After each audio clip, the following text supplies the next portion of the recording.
एक बार दिन में इनके कॉलेज में भी बोलने का अवसर मिला था। आज वहाँ भी कुछ बातें मैंने कही थी। अभी मुझे याद आया कि मैं जब दो बातें साथ साथ याद आ रही थी। जब मैं अजय राय का गायन को नहीं कहना चाहिए जो आप वो पढ़ रहे थे कि अब दोस्तों का जिस तरह से वो जिक्र कर रहे थे, मैं बीमार था, मतलब मेरी आने की स्थिति नहीं थी। परसों तक लग रहा था कि मैं नहीं जाऊंगा।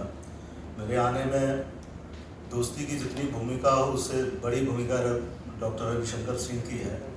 इन्होंने मुझे पका के तैयार कर दिया और मुझे धमकाया कि अगर नहीं आएंगे तो आप और ज़्यादा बीमार हो जाएंगे। तो मुझे लगा कि मुझे स्वस्थ रहना है और मैं आ गया। जैसे मैं स्टेशन पहुंचा, हमसे 1 घंटा पहले योगेंद्र जी स्टेशन पहुंच के तैयार थे, जबकि उनके निवास से स्टेशन आने का समय मुश्किल से 15 मिनट का है, लाल बाग से 15 मिनट का। लेकिन कुछ कारण था जिस वजह से वो पहले आ गए। मैं स्टेशन से लगभग 9 किलोमीटर दूर रहता हूँ, तो मुझे जाने में समय लगा। तो जब मैं वहाँ पहुँचा तब तक कुमकुम का, मेरी पत्नी का फ़ोन आया। उसको लग रहा था कि ये कैसे गए होंगे ऑटो वगैरह से। पूछा कि कैसे हैं, तो अचानक मेरी आवाज़ उनको ऐसी मिली तो वो बोल रहे हैं कि क्या हो गया, स्टेशन पहुंचते ही आपकी आवाज़ में खनक आ गई है। तो मैंने कहा योगेंद्र जी बगल में हैं, दोस्त मिल गया और जा रहे हैं फिर एक दोस्त के कार्यक्रम में, तो खनक तो ये स्वाभाविक है। सुबह भागलपुर से दूसरा फोन आया। वो सुंदरवती महिला कॉलेज में मनोविज्ञान के प्राध्यापक हैं, PHU से पढ़ाई की है उन्होंने, डॉक्टर मिथिलेश तिवारी नाम है। वो मिलते जुलते रहते हैं। अभी उनकी एक किताब एक आई है, तो उस किताब के संपादन में उन्होंने मुझसे सहयोग लिया था। तो उन्होंने पूछा, वो मिलना चाह रहे थे, कहाँ है सर? हम बोले हम तो कलकत्ता हैं। बोले कैसे चलेंगे कलकत्ता, आप तो अस्वस्थ हैं।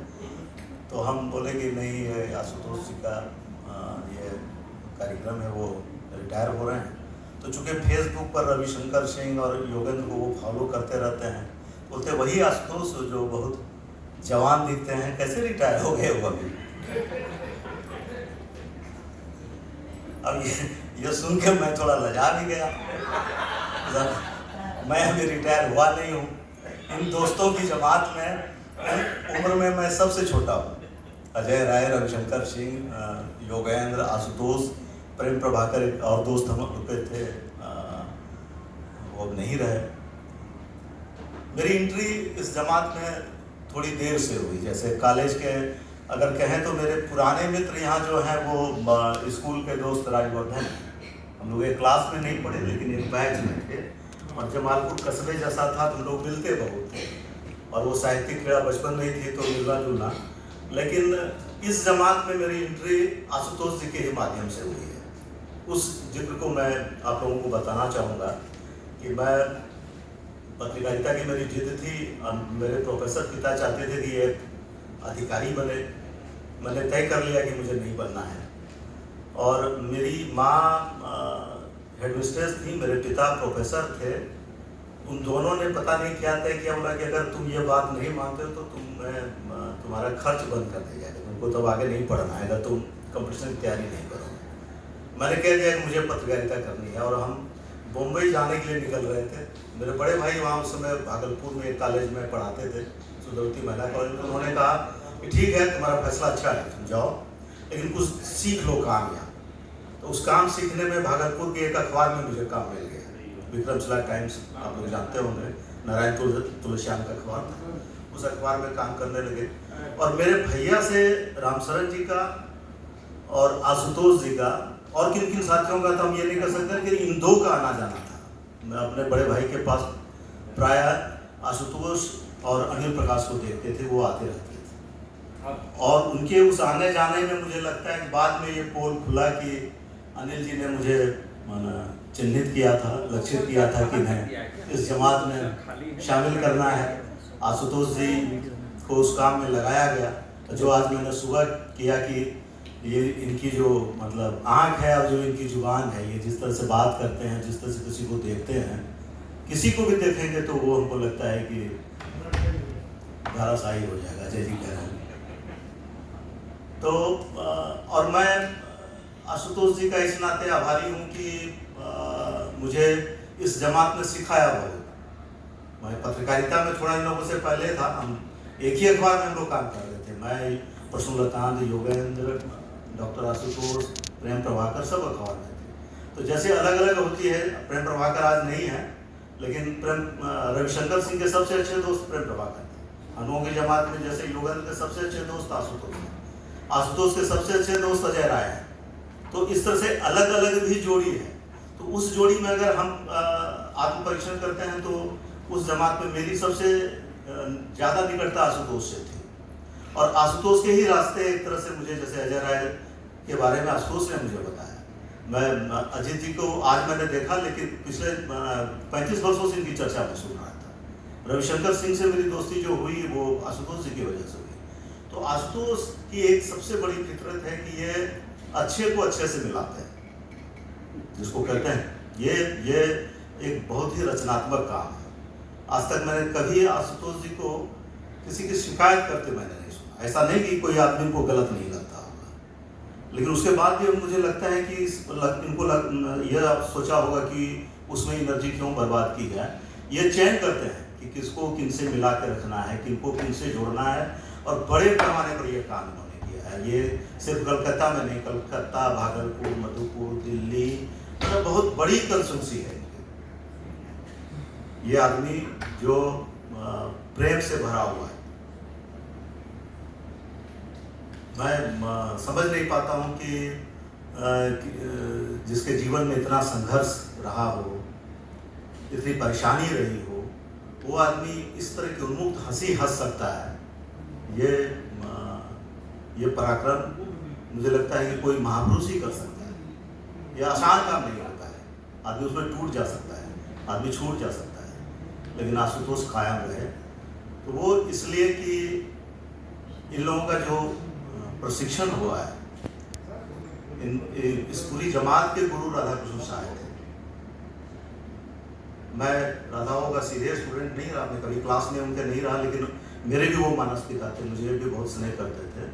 तो आज जब मैं इसके पहले मुझे अनुमान नहीं था कि आशुतोष जी की छात्रों के बीच, कॉलेज में छात्र छात्राओं के बीच ऐसी लोकप्रियता होगी। आज दिन के कार्यक्रम में जो मैंने देखा, इतने अलग अलग बच्चों ने, शिक्षकों ने इनको जिस तरह से, मतलब सामान को छोड़ दीजिए, सामान तो इतना इनको मिला कि इनकी दीवारें कम हो जाएंगी घर में, वो टंगेगी कहाँ, इतने इतने तस्वीर हैं। और उस तस्वीरों में मैं एक स्केच पर गौर कर रहा था, पता नहीं आपने गौर किया कि नहीं जो देख रहे थे। इनकी जो दाढ़ी है, स्केच में वो दाढ़ी थोड़ी बड़ी हुई थी, बड़ी बड़ी दाढ़ी थी, मतलब इतनी, मतलब बारीकी से इनको इनके छात्रों ने पकड़ा है। तो मैं दरअसल आशुतोष जी में थोड़ा थोड़ा राधाबाबू को ही देख रहा हूँ। और हर सफल शिक्षक जो है वही होता है जो अपने छात्रों में अपने को उतारता है। मुझे लगता है कि योगेंद्र आशुतोष जी की जो पीढ़ी है, उस पीढ़ी में कुछ कुछ राधाबाबू है। उसी तरह से आशुतोष अपने छात्राओं के, दिव्या जब भागलपुर में मुझे मिली किसी कार्यक्रम में, तो योगेंद्र जी ने परिचय कराया कि ये आशुतोष की स्टूडेंट रही है। तो मुझे स्वाभाविक रूप से कि आशुतोष जी का की स्टूडेंट है, तो थोड़ा मेरा भी इससे लगाव हो गया। तो जब मैं उसको फॉलो करने लगी तो मुझे लगा कि इसके अंदर भी कुछ कुछ आशुतोष है। तो ये मुझे लगता है कि इसका मतलब है कि आप कहीं से अगर जाते हैं तो ऐसा नहीं कि सिर्फ लेके जाते हैं, आप कुछ दे कर भी जाते हैं। तो ये तो एक रूटीन जैसा काम है, जैसे रिटायर होना। शुरू में हमको इस कार्यक्रम का ये आयोजन मुझे मन के बहुत, रवि जी थोड़ा मुझे भी सुन लें, आप दोनों फिर भी बात कर लीजिएगा।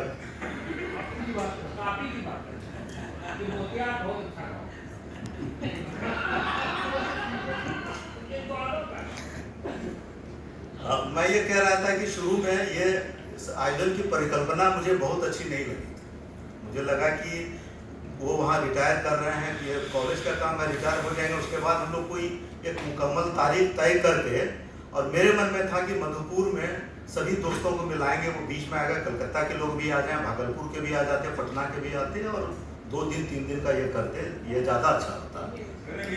हाँ करेंगे। खैर मैं अपनी बात के पूरी कर लूँ।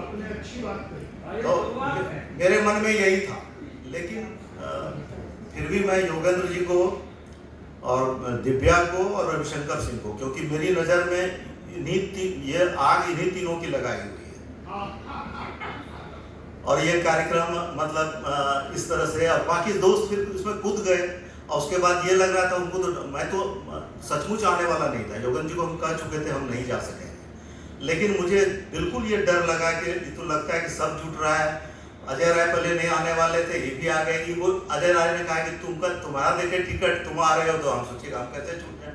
ये छूटने के डर से भी लोग यहाँ आ रहे हैं कि दोस्त यहाँ जुट रहे हैं। लेकिन मुझे लगता है कि इसके पहले जैसे राजवर्धन रिटायर हुए थे, कार्यक्रम तभी होना चाहिए था।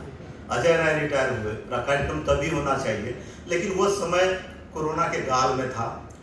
एक तो ये, और दूसरा शायद उस समय मन में भी नहीं आया होगा।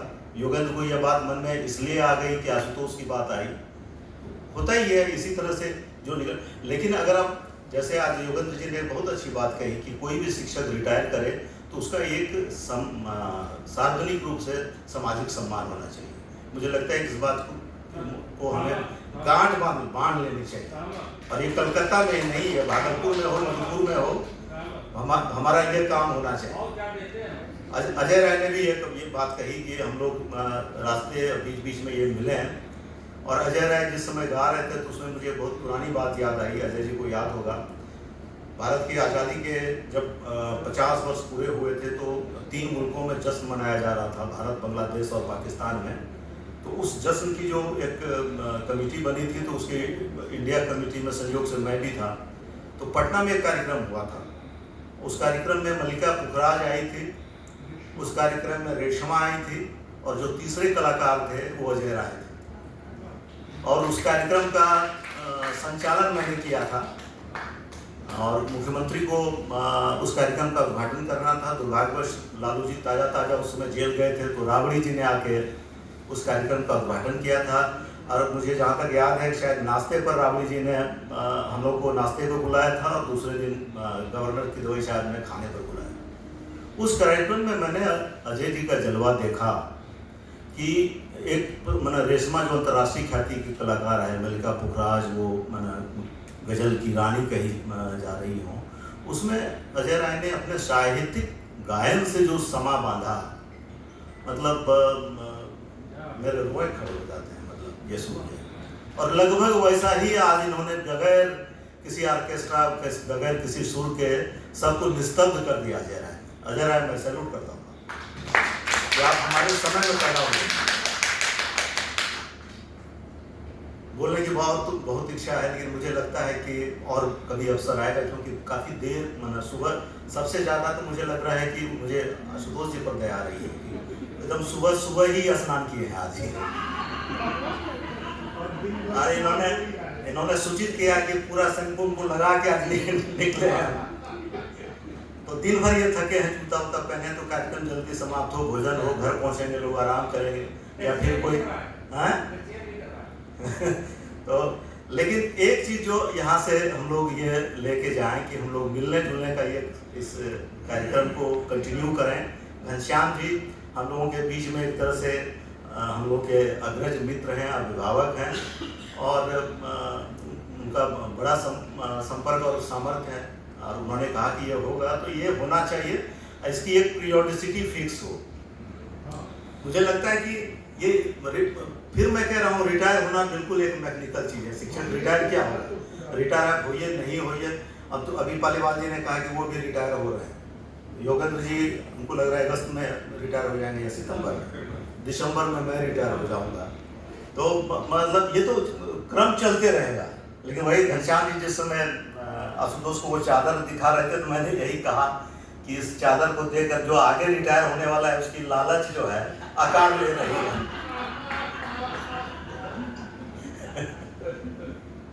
मैं बहुत आभारी हूँ कि कलकत्ता के कई मित्र, मैं सबका तो नाम नहीं ले सकता हूँ, गीता दुबे जी, अल्पना जी, ये हमारी पुरानी परिचित हैं, और आज कार्यक्रम में मैडम का संचालन मैंने देखा था, शायद अगर मुझे नाम सही याद आ रहा है तो सूफिया जी, बहुत अच्छा संचालन आपने किया। और वो कॉलेज मुझे बहुत अच्छा लगा। इतना दिन मेरा मित्र वहाँ काम करते रहा, उनके रहते मैं उस कॉलेज में नहीं आ पाया, इसका अफसोस है। लेकिन वो सारा अफसोस आज मेरा उस कॉलेज में जाके धुल गया। जो छात्रों का मैंने इनके प्रति प्रेम देखा, जो सम्मान देखा, वो दुर्लभ है। मैं निसंकोच ये कह सकता हूँ कि हर व्यक्ति को आशुतोष जैसा दोस्त होना चाहिए। शुक्रिया।